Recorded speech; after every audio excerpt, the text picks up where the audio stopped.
Saya mau curhat sama siapa? Saya mau mengadu kepada siapa? Kalau saya mengadu sama orang-orang, maka nanti saya akan dianggap tukang ngeluh. Dan saya mungkin akan nampak lemah di mata mereka.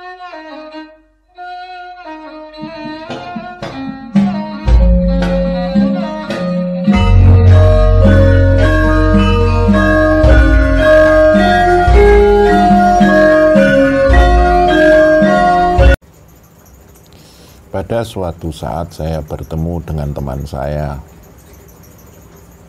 Beliau dulu akrab dengan saya. Kemudian teman saya itu bertanya,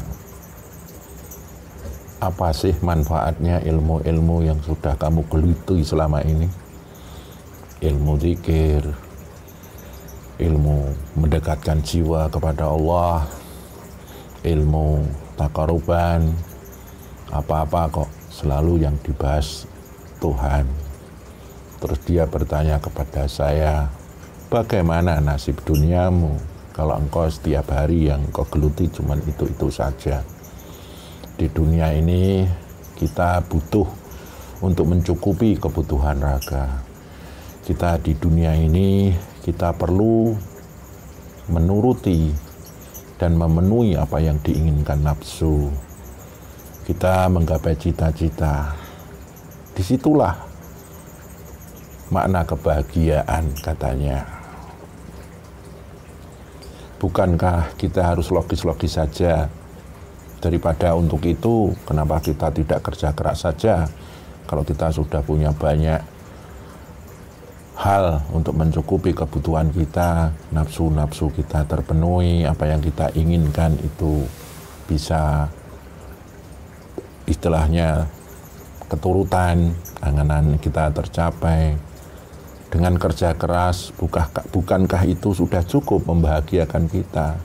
Kalau kamu cuman selalu bicara ketuhanan, terus itu kapan kamu akan melakukan itu? Bukankah itu hal-hal yang sesungguhnya malah kita masuk dalam khayalan-khayalan yang tidak nyata? Ya mungkin logika itu ada benarnya. Saat itu saya cuman mendengar dan mendengar karena memang dia butuh didengarkan. Saya mendengarkan tanpa saya membantah. Dan begini, kita hidup di dunia ini untuk menata kehidupan, untuk menata simpul-simpul kehidupan kita. Kita itu kan memang sudah dibikin Allah menjadi suatu sistem yang mampu untuk melakukan itu semuanya. Akan tetapi kita harus sadar bahwa kita ini punya satu titik batas. Kekuatan kita terbatas, kuasa kita terbatas, daya kita terbatas, bahkan hidup kita itu terbatas.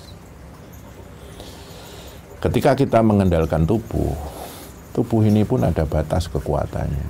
Mengendalikan nafsu itu juga dalam arti kalau kita hanya mengandalkan nafsu, kan ada batas-batas tertentu yang tidak bisa diselesaikan oleh nafsu kita. Ketika kita mengandalkan otak kita pun terbatas. Dari kesadaran bahwa kita adalah makhluk yang punya batas, kita harus mencari dan mengenal, selanjutnya mendekat kepada yang maha tak terbatas. Dayanya tak terbatas, kuasanya tak terbatas, kemudian kepandaiannya tak terbatas. Semuanya serba tak berbatas. Siapakah itu? Allah. Kenapa saya suka berzikir? Kenapa saya suka bertarekat, dalam tanda kutip memperjalankan jiwa kepada Allah?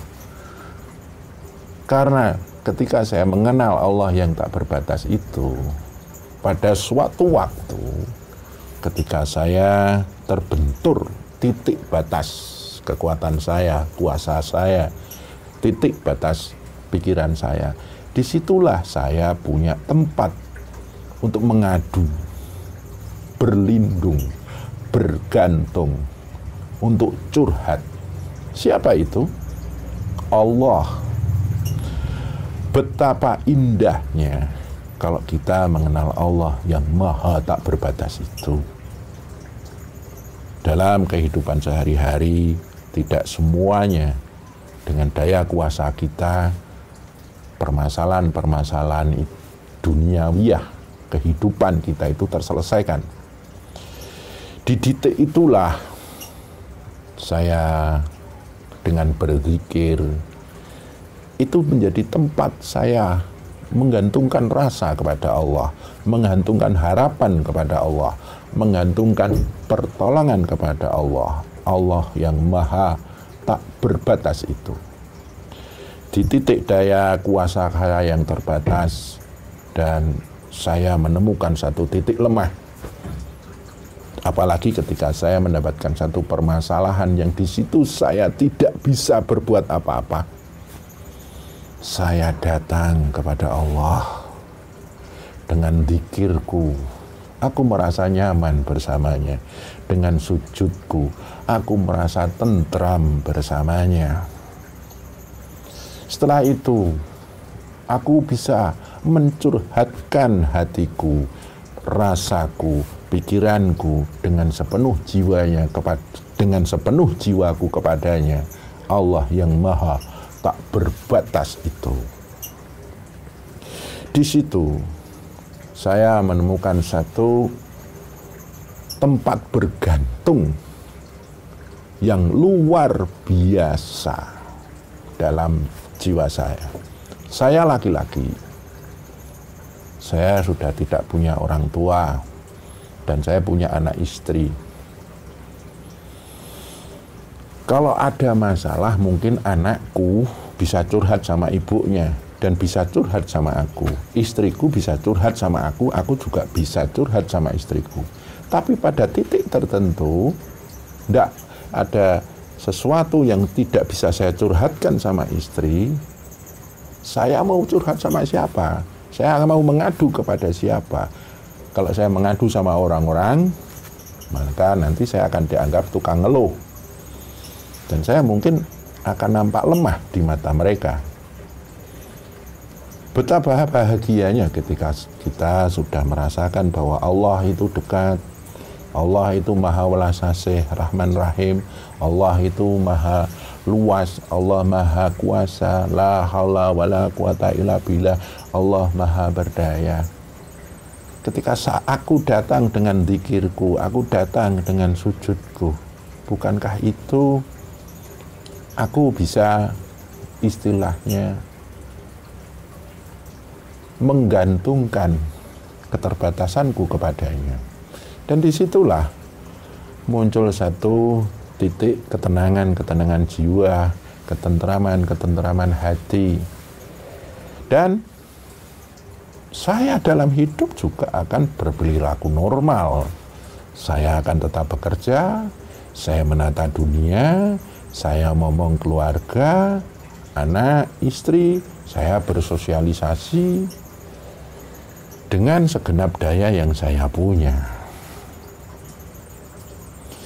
Bertarekat atau istilahnya mendekatkan diri kepada Allah tidak harus meninggalkan apa yang ada di dunia ini. Kita hanya butuh satu titik, yaitu titik keseimbangan.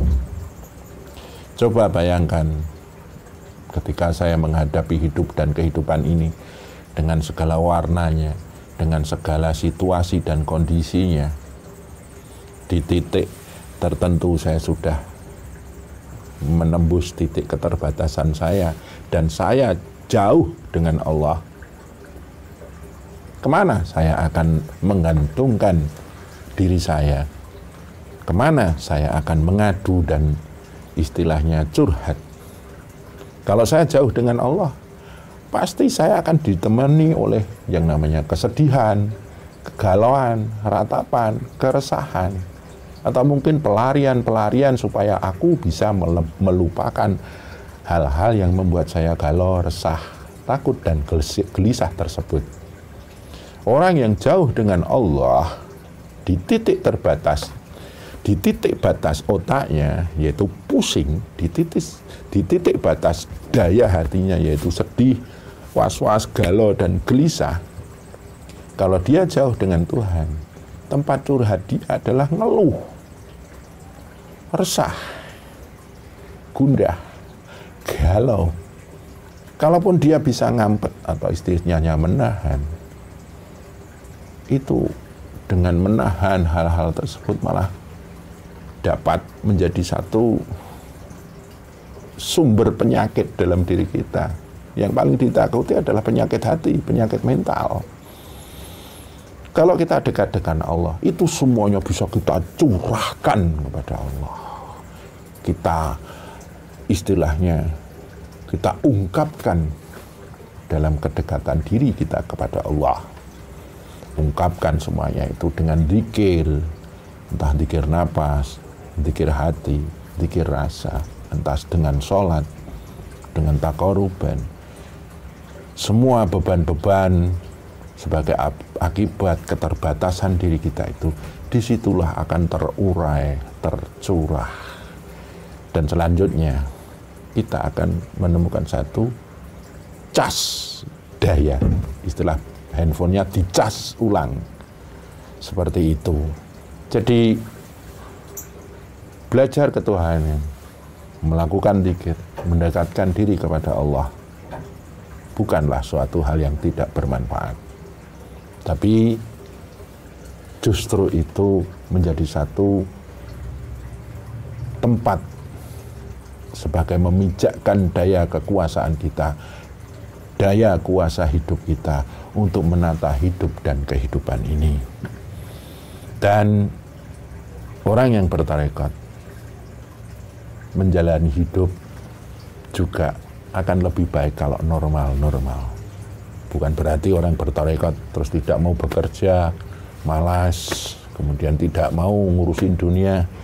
Itu mungkin salah kaprah. Semoga apa yang saya haturkan malam hari ini bermanfaat. Kurang lebihnya mohon maaf, matur nuwun.